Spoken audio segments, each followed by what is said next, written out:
दोस्तों, आज हम देखेंगे महाराष्ट्र चुनाव पर पाकिस्तानी प्रतिक्रिया। बीजेपी फिर से महाराष्ट्र मुख्य चुनाव जीत गई। मोदी का जादू चल गया। पाकिस्तानी मीडिया हैरान। पूरी दुनिया भारत से दोस्ती चाहती है।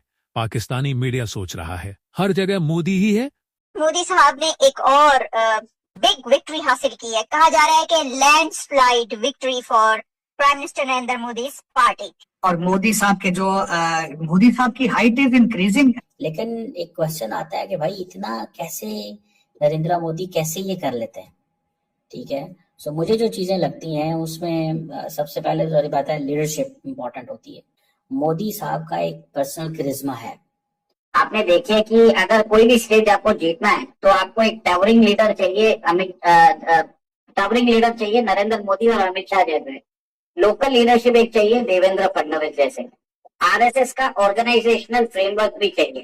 खुद आपके जो हिंदू हृदय सम्राट है योगी जी, ये अगर चारों कॉम्बिनेशन काम करता है और आप एलाइंस को भी साथ में लेके चलते हो तो ये जीत अप्रत्याशित नहीं है। ये तो मान के चलिए ये तो होनी थी।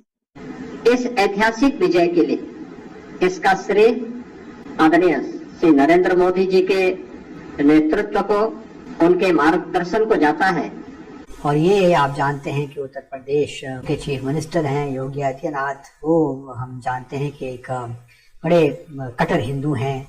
राहुल गांधी जी कभी 8,500 खटाखट का चूरन बांटते हैं, कभी आलू से सोना निकालने का चूरन बांटते हैं और जलेबी हलवाई को फैक्ट्री में चेंज कन्वर्ट करने का चूरन बांटते हैं। तो मुस्लिम क्लेरिक और राहुल गांधी में मुझे कोई अंतर नजर बिल्कुल भी। मोदी साहब इतने इलेक्शंस कैसे जीत जाते हैं?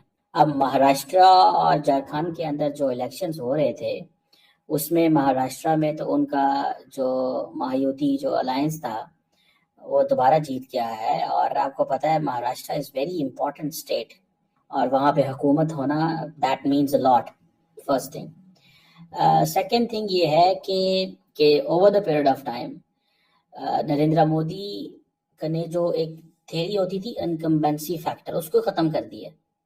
कि मतलब एक दफ़ा आप हुकूमत में आए हैं लेकिन आप फिर पावर में आ जाते हैं दोबारा। इतना मुश्किल काम है। अब जो मिलियंस ने वोट डाले हैं वहाँ पे, ठीक है, और आपको पता है ये इंडिया की वेल्थीएस्ट स्टेट कंसिडर की जाती है। ये यहाँ पे it means that the business community believes that we need this. ये सारे का सारा जो महायुति है जिसे ग्रैंड अलायंस कहा जाता है, इसको बीजेपी लीड करती है अलॉन्ग विद द शिवसेना और बाकी कुछ और पार्टीज के साथ। और इनका जो ओवरऑल जो अलायंस की जो फॉर्मेशन या उसका जो एजेंडा है या जो आइडियोलॉजिकल गोल्स हैं वो ऑलमोस्ट मिलते जुलते हैं।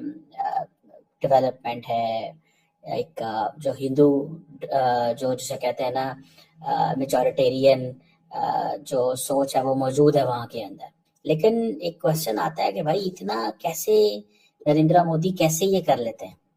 ठीक है, सो मुझे जो चीज़ें लगती हैं उसमें सबसे पहले सारी बात है, लीडरशिप इंपॉर्टेंट होती है। मोदी साहब का एक पर्सनल करिश्मा है। लोगों को किसी को बुरा लगता है, किसी को अच्छा लगता है, बट अभी फॉर एग्जांपल ब्राज़ील में जब G20 का इजलास हुआ तो सारे के सारे लीडर्स नरेंद्र मोदी को मिल रहे होंगे, वो एक चीज़ तो समझ रहे होंगे कि हम सारे जा रहे हैं लेकिन ये यहाँ पे रहेगा। जो अगली G20 होगी उसमें भी नरेंद्र मोदी होगा, जो 26 वाली 26 वाली G20 में भी होगा, 2027 की G20 में भी होगा, 28 की में भी होगा। सो अगले 4 साल 4-5 G20 के अंदर पूरी दुनिया की लीडरशिप ट्रांसफॉर्म होगी स्टार्टिंग फ्रॉम 2014। कितनी दुनिया की लीडरशिप को, सो जो लीडरशिप है इंडिया, और जिस तरह इंडिया की लीडरशिप के अंदर करिश्मा है नरेंद्र मोदी के अंदर, सो वो आई थिंक वोटर्स के अंदर है। Then the most important point है ना वो डेवलपमेंट का नैरेटिव है, क्योंकि इंफ्रास्ट्रक्चर डेवलपमेंट की बात होती है, वेलफेयर स्कीम्स की बात होती है, इकोनॉमिक ग्रोथ की बात होती है। ये चीजें जो है ना ये they give a lot of power देती हैं नरेंद्र मोदी को। ये कोई आसान काम नहीं है डेवलपमेंट का नैरेटिव लेके आना, you know. And then for example मैं नरेंद्र मोदी की ट्वीट देख रहा था तो उस ट्वीट में वो यही कह रहे थे कि development wins, good governance wins. तो वो कह रहे हैं कि मैं basically development and good governance पे फोकस करता हूँ। सो ये जो चीज है, ये जो पॉइंट है डेवलपमेंट का नैरेटिव एंड गुड गवर्नेंस का नैरेटिव, एंड पर्टिकुलरली मैंने जैसे पहले कहा है कि एंटरटेनमेंट भी वहां पे है, फाइनेंशियल हब भी वो है, ठीक है जी।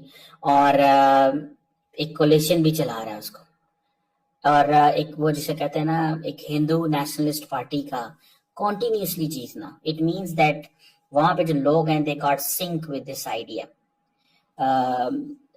झारखंड के अंदर तो ठीक है, दे कुडंट मेक इट, लेकिन मोदी साहब ने दोनों स्टेट्स में बड़ी रैलीज की और अपना जो नैरेटिव था उस नैरेटिव को सेल करने में कामयाब। और ये एक बड़ी विक्ट्री कही जा रही है नरेंद्र मोदी साहब की, कि जब मोदी साहब ने एक और बिग विक्ट्री हासिल की है। कहा जा रहा है कि landslide victory for Prime Minister Narendra Modi's party.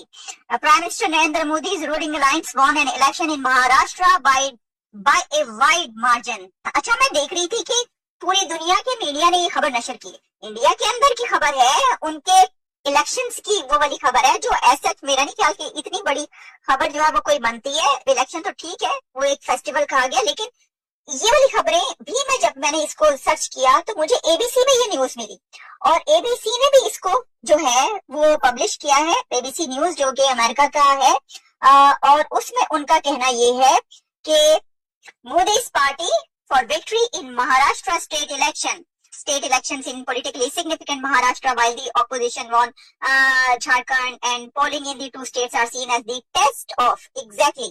वो ये लिख रहे हैं कि ये जो पोलिंग थी ये एक टेस्ट के तौर पर देखी जा रही थी, क्योंकि कि क्या जो इंसान, जो लीडर इलेक्शन जीत कर आया है, उसने थर्ड टर्म हासिल की है, तो क्या वो ये वाली विक्ट्री जो है वो हासिल कर सकेगा।